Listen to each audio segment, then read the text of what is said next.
Today,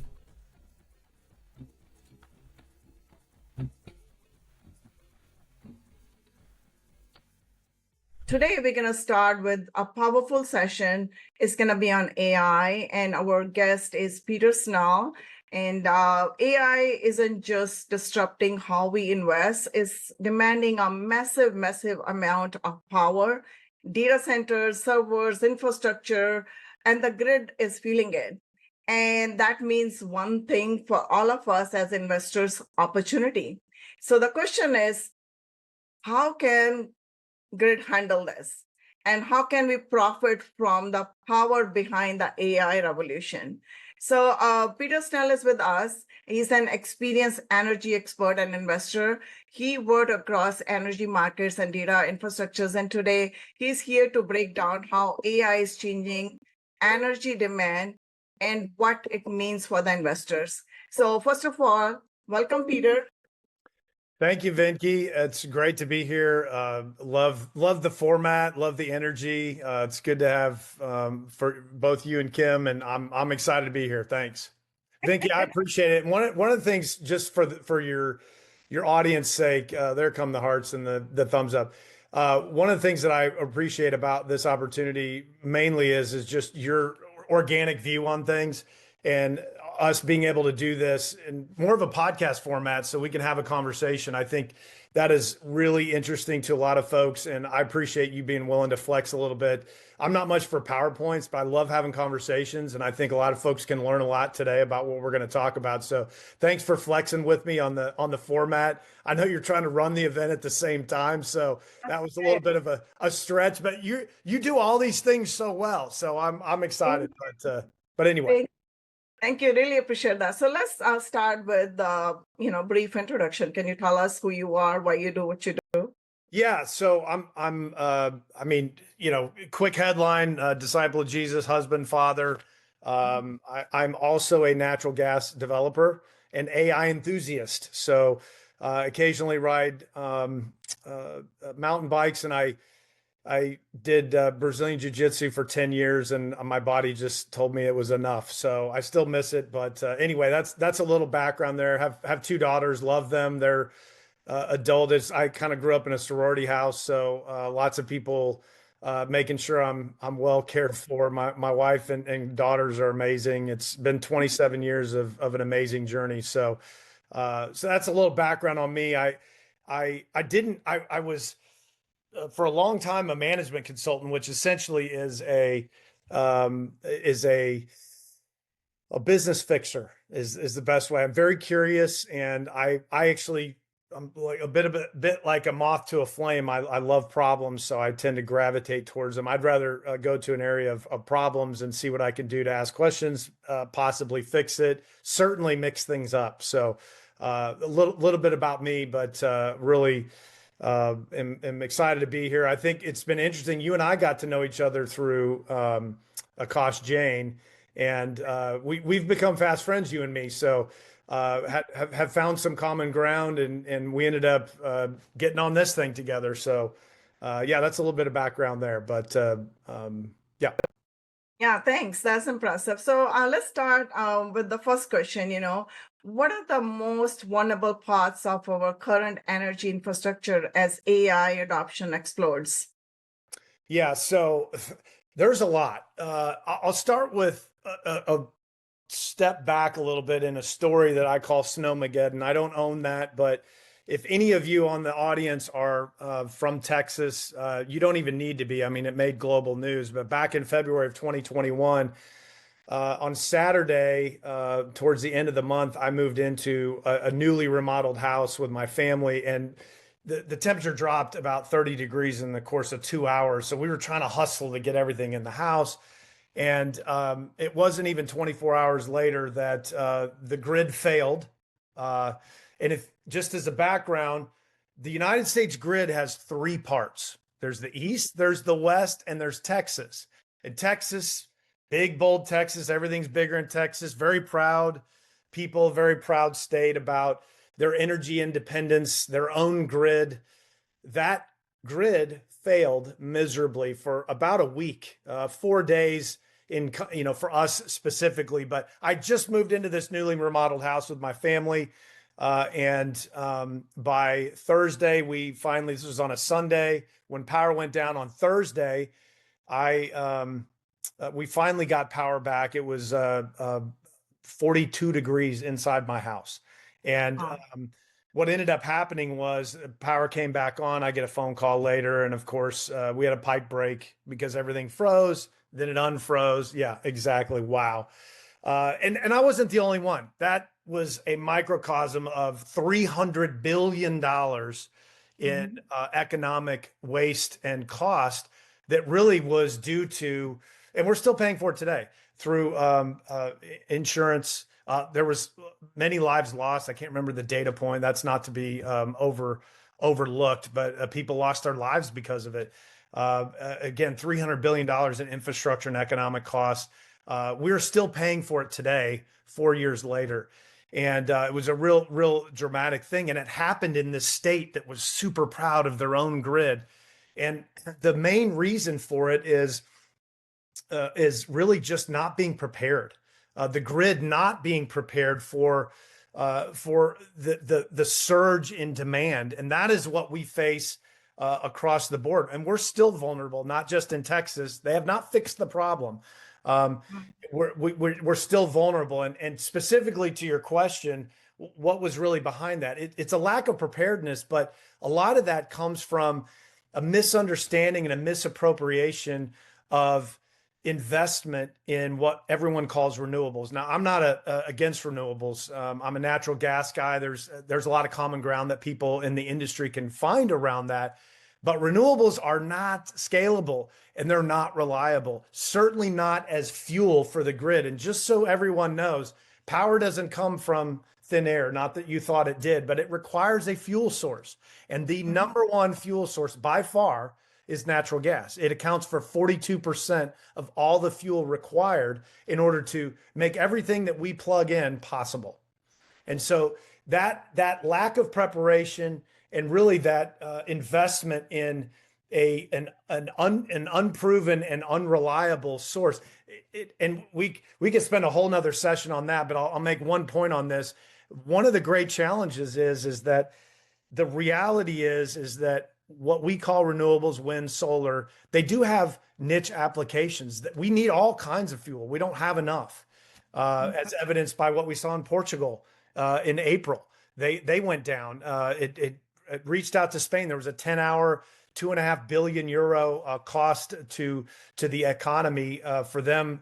And they have an 80% renewables based fuel source for their grid. It will happen again to them. They will not solve this long term. And that's because the demand is compounding. But when you look at this, it's really a lack of preparation for the grid and making sure that you have the fuel sources that do it or that can supply it. And when you are relying on renewable resources that actually cost more to produce, it costs more energy to produce and sustain than they actually put out, that is a problem, because the grid needs scalable fuel sources and reliable fuel sources.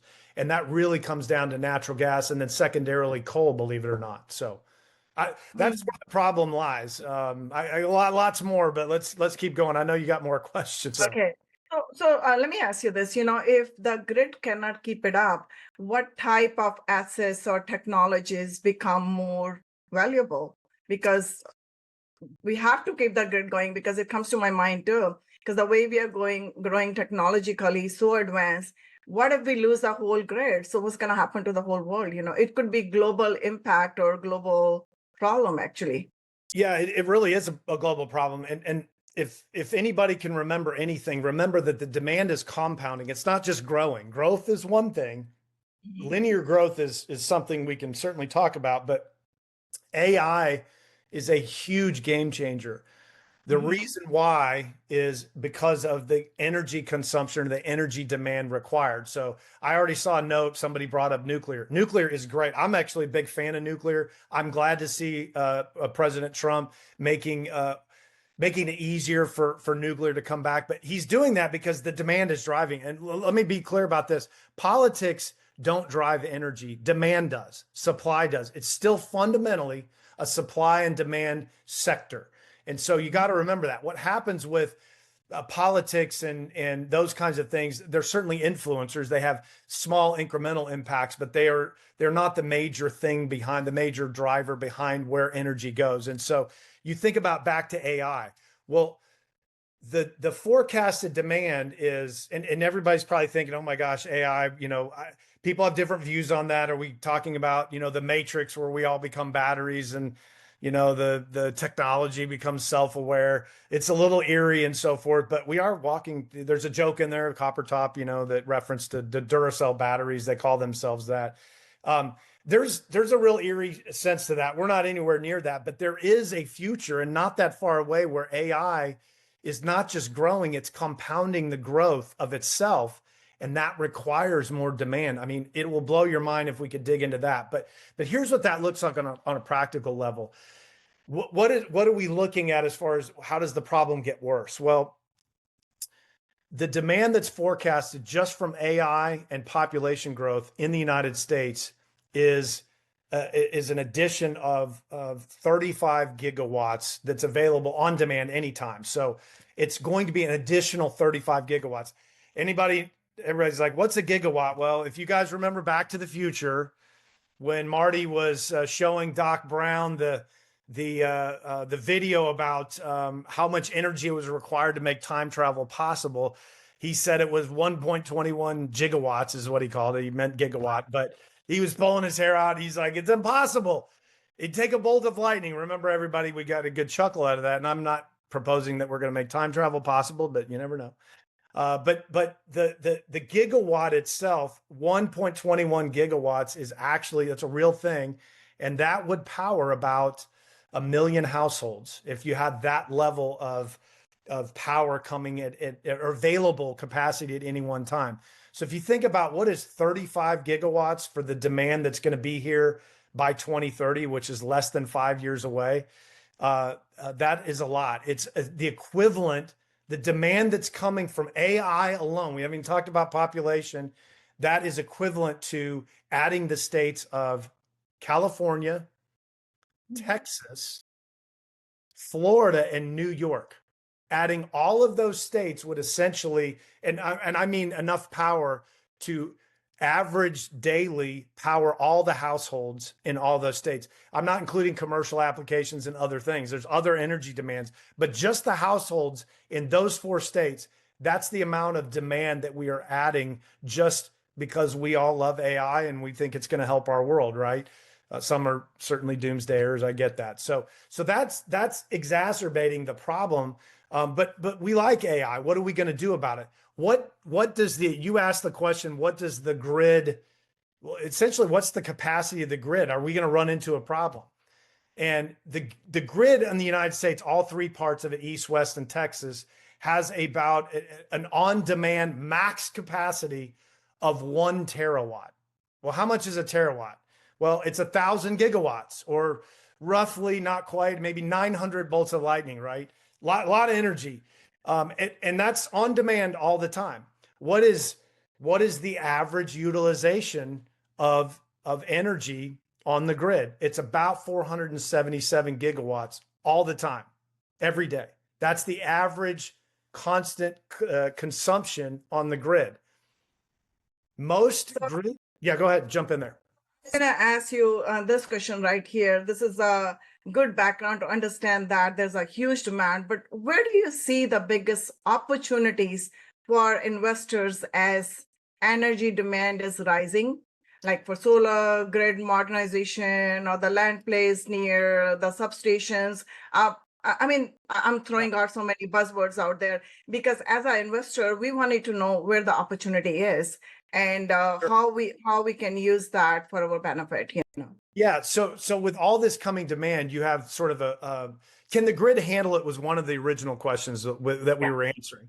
And I'll close that loop and answer this one, which is yes, it's tough. There's a lot of problems, which is really at the crux of your question is where's the opportunity? It's understanding the problem to know where that is. And so we are constantly touching what our real capacity is every day, our constant. If you look at 2024, that summer, we actually got all the way up to 700 and nearly 50 gigawatts of power demand required, which is well into the max actual capacity if you take away, all your overages and your what we call what's the word I'm looking for? Your reserve buffer. So we're right at the max before we're in the reserve buffer in 2024. So what that's created is all these opportunities. There are lots. If you look globally, you could, and that's part of the confusion, right? Part of my job today is to help us, like, oh my gosh, there's so much, it's overwhelming. If we're thinking about grid and we're thinking about where the opportunities are, I would point investors to some simple areas that they can participate in directly. And there are a lot of funds. I think certainly nuclear is something down the line. I would look in the next 3 years to 5 years. That's not today, but why do I like nuclear? It's great. Well, we're talking about fuel source. Fuel source is a huge area of demand. For example, natural gas. I mean, that's Petrovibe exists. I'm the CEO at Petrovibe. I sort of neglected to answer that. I actually run an oil and gas development company with a strategic focus on natural gas. Why am I focused on natural gas? Well, we develop natural gas assets.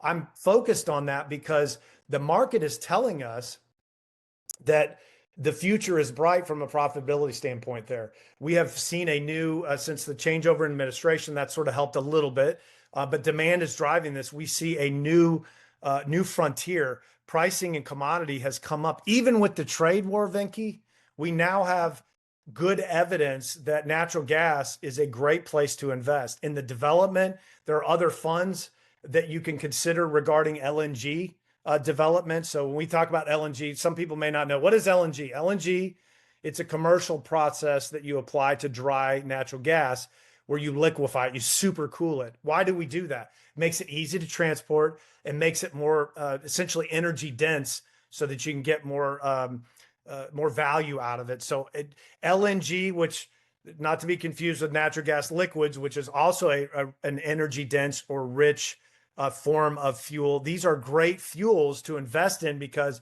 the margins are going up. And we only see more of that because essentially the electric demand is driving that. Population, all those things we talked about are all driving that. AI is the real big driver. That's why we love it. So when you look at where to invest, number one is fuel development around natural gas or any kind of infrastructure support for that. Turbines. One thing that we're stressing right now is if you were to go and try to buy a turbine because turbines are necessary, backing up a little bit, how do you get natural gas as a fuel to create power? Well, the fuel actually fuels the turbines create the power. And we are in a huge supply glut on natural gas turbines. And you can't just flip a switch on and go, oh, we'll just increase capacity. We are doing that as an industry and as a country, but it's going to take some time. And so there's a bit of a race and you don't want to lose quality control. This is not an area where you can turn around and say, oh, well, when I flip on my light at home, I need it to work. Well, you need it to work as long as you don't have Snowmageddon going on in the background where we have these huge spikes or just daily. Texas still hasn't figured out. I get flickers in Plano, Texas, almost weekly because the grid in my local area, which is attached to the big grid in Texas, still is working on a solution. And by the way, if you're anywhere in this country, you've probably had some level of experience. And these are just micro.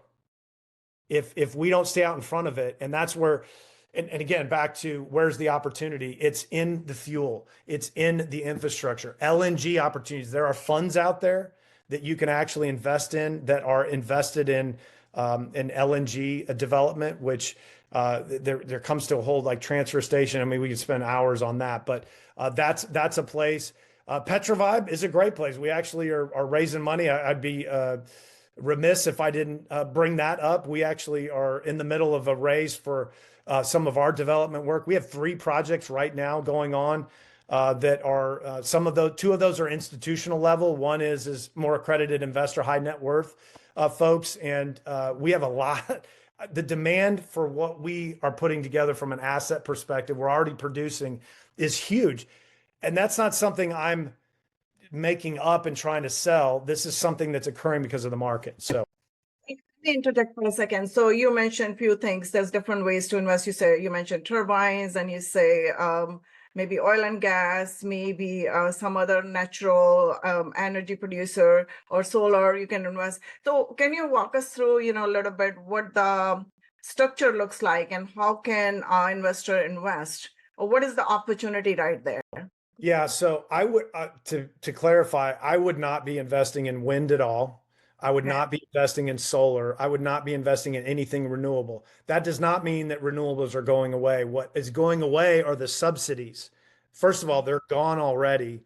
Legislating them is sort of a checkbox, I guess. But that's if you think about the big beautiful bill, all of the and this is not a political discussion. It's where the demand is driving. Congress is a reactor. They're not leading anything. They're a lagging indicator to let you know that actually the capital is already on its way there. The smart money is already $3.3 trillion is going into energy in 2025.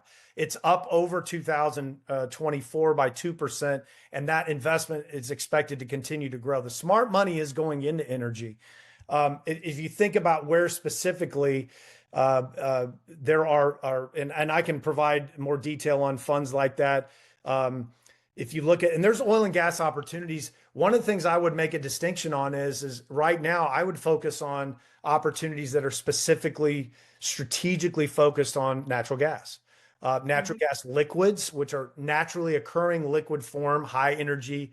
I would look for LNG terminals. There are, and again, I can provide after. Happy to. People can connect with me via email at psnell at petrovibe.com. I can provide follow up, Vinky, on some different funds, not just my fund. I'm happy to provide.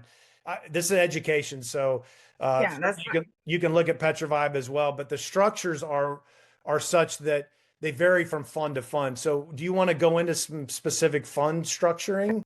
Let me ask you this question before we go into the fund structures. Are there any, because since we are real estate investors, I wanted to know, are there any land investment opportunities or strategies such as buying near the substation or a power corridors that could deliver outsized returns in this energy field? Because I think I was looking at one time, how they are doing drilling the wells, for the gas wells and all that. So these are kind of very cheap kind of land, but it's kind of in boonies out there in different places. So I'm talking about that, how can we look into those kind of opportunities if you have insight into that?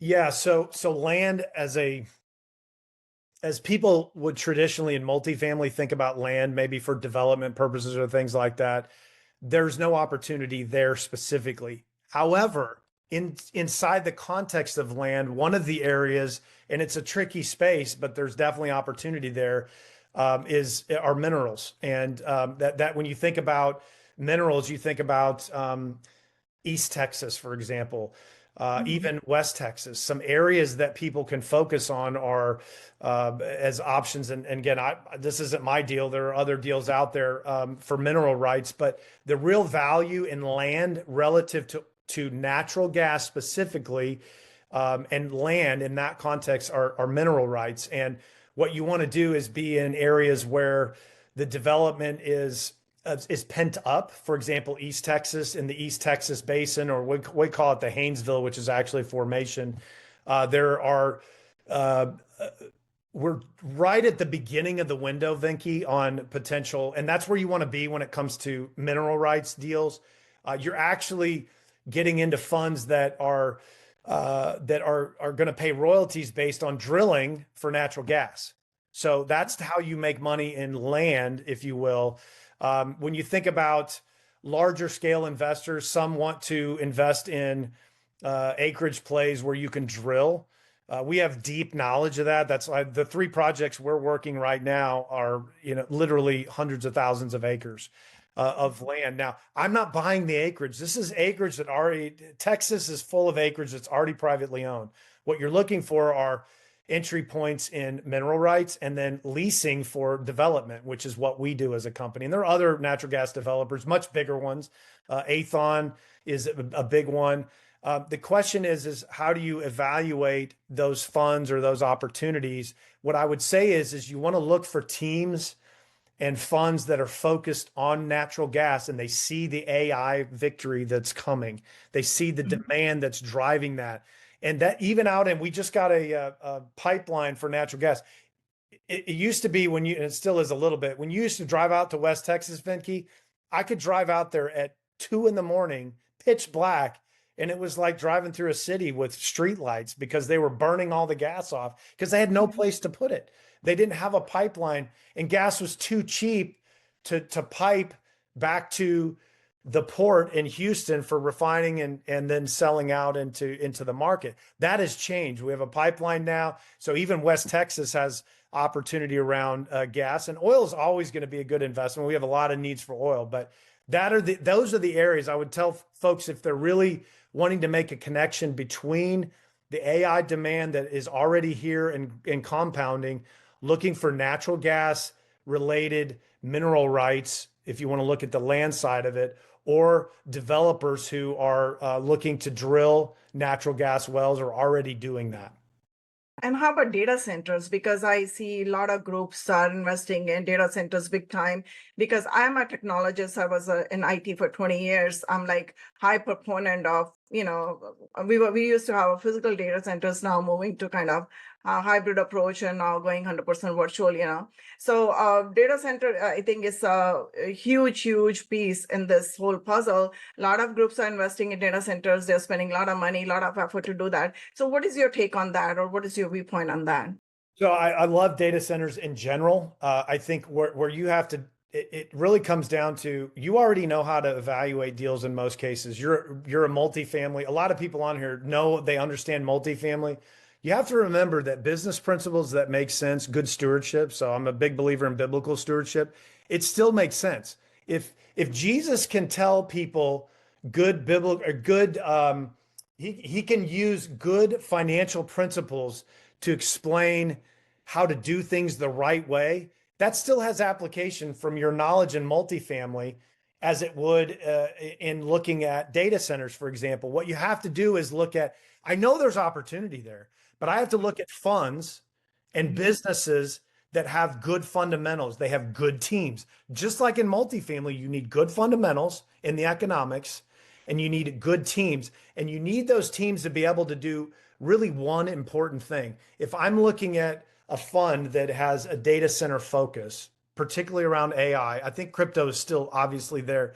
The growth curve is not nearly as massive on crypto related. But here's the other thing.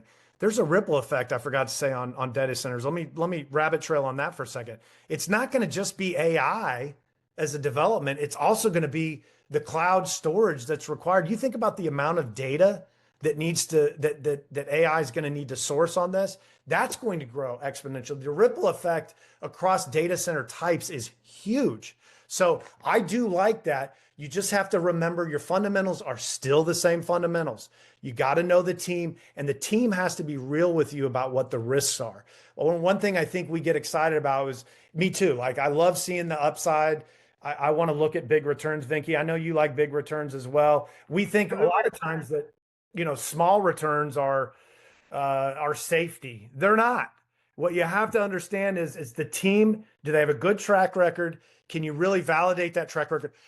Do they talk about the risks openly when they're selling you a deal? And then when you look beyond that, are you saying, okay, can I really trust the economics? I don't know how data centers make money.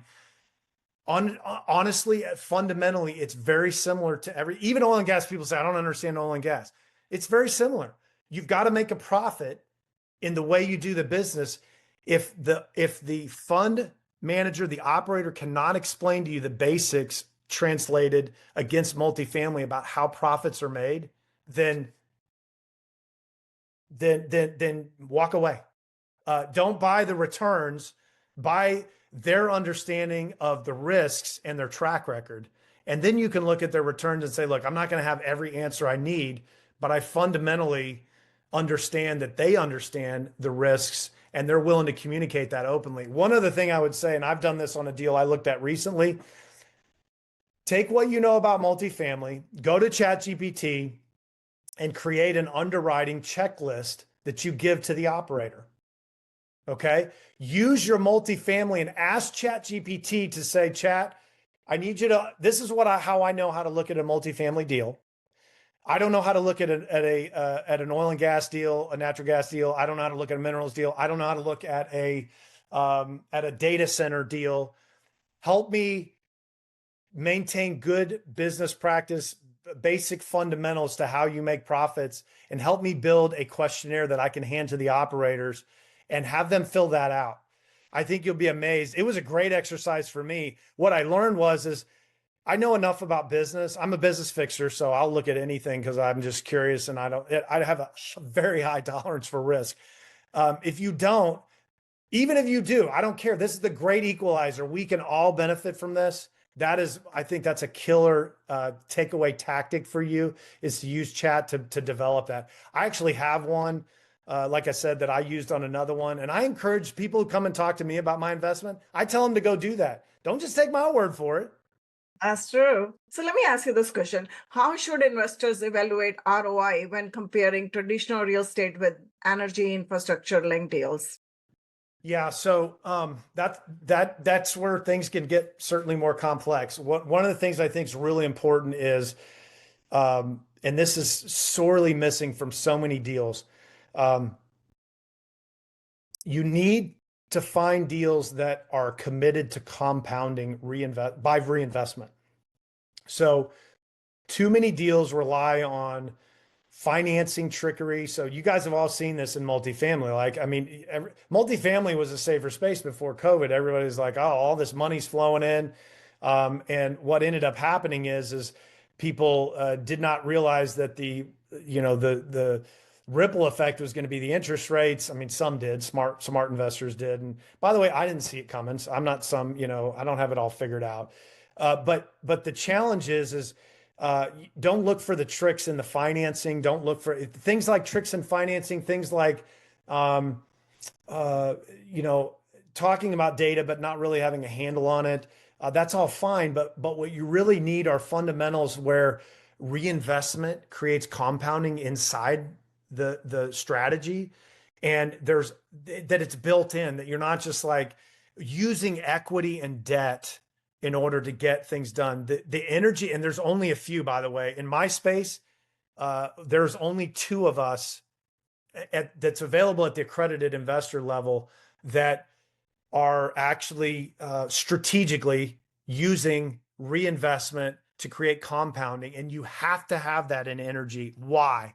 Because energy, unlike real estate has the beauty of market appreciation. So you're getting a background market appreciation. If you're doing the right things, there's local variables that come into this. You don't have that in oil and gas. What you have to have is something that defeats what we're all facing in oil and gas, which is the decline curve. And if you don't have reinvestment built in strategically, and they can't explain it to you in the pro forma, you shouldn't do it, because there's no way they're going to get multiples that are above a 1.5 or 2x over 10 years. That means you're not even beating real inflation. And don't get me started on real inflation, but let's just call it actually 9 to 12%. If you're not getting more than that in your oil and gas investment, you're not beating inflation. You're certainly not doing anything exciting with your money. Now, you may think it's safe, but everybody in my business is fighting the decline curve. But those of us, the two of us at this point, and by the way, the big boys do this, and it's not just us. Look at other industry, Vinky.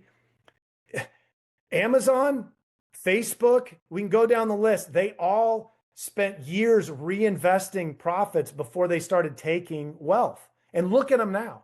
Exxon did that. Shell did that. The reason the big companies are big is through also acquisition, which is part of reinvestment, right? But also through actually taking profits and putting it back in the business. That's how they've created real sustainable growth, because we have a declining resource. You have to get ahead of that.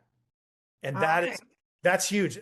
If they don't have that, whatever they're prognosticating is all a pipe dream on, hey, hopefully if I'm drilling with equity and maybe a little bit of the debt, I'm going to hit a home run of a well.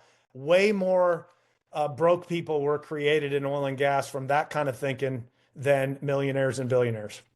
Okay, so let's move on to some of the questions the audience has. There is a question, can I rely on AI to do my market research? I ask it for demographics, crime rate, days on market, rent, etc., etc. Um,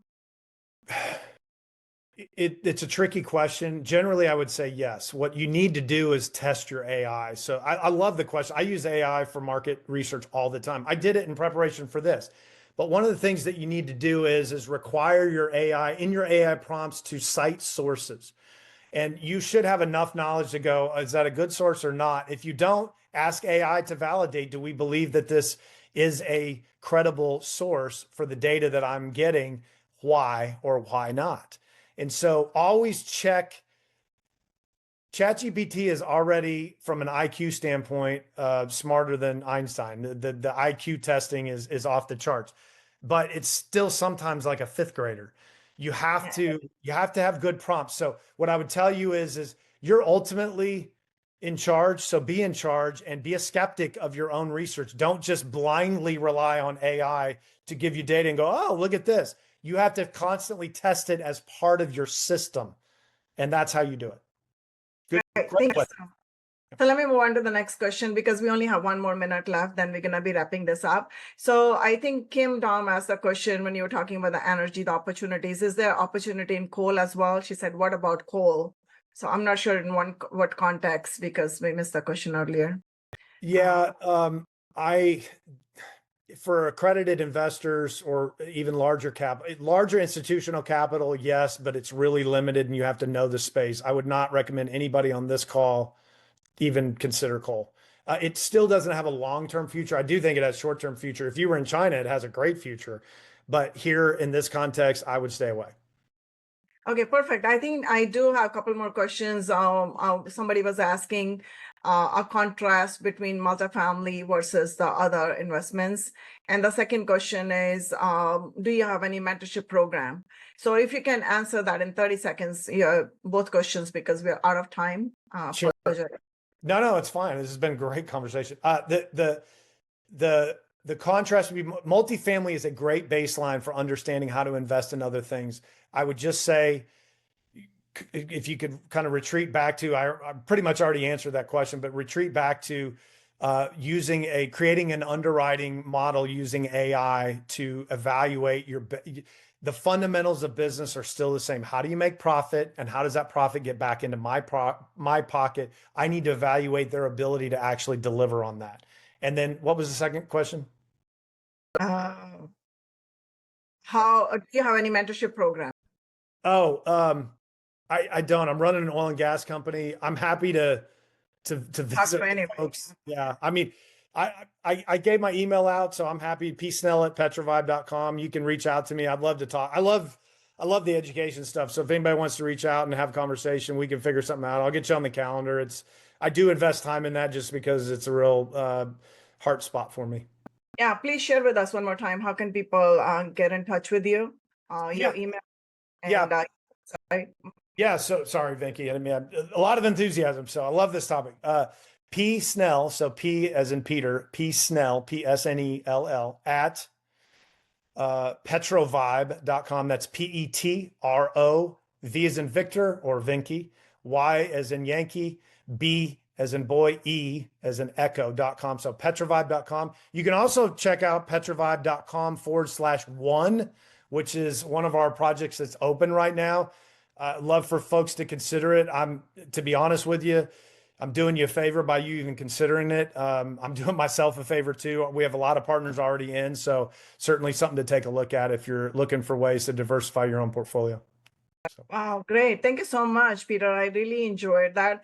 I'm a techie. I really enjoyed this conversation. I'm not sure if everybody's in the same boat, but I would love to reconnect with you and then dig further, because this is one of my favorite topics anyways. But thanks again. I really appreciate you being here and being a key sponsor for our our conference, because without our sponsors, we couldn't put up this big show. Thank you so much. And everyone in the audience, if you love what Peter said, please show him some love, some appreciation, some virtual applause, and don't go anywhere. We have another powerful session coming up on AI. Thanks again, Peter. Appreciate it. Yeah, you bet. Appreciate you, Venki. Thanks, Kim. Have a great rest of the day. Thanks.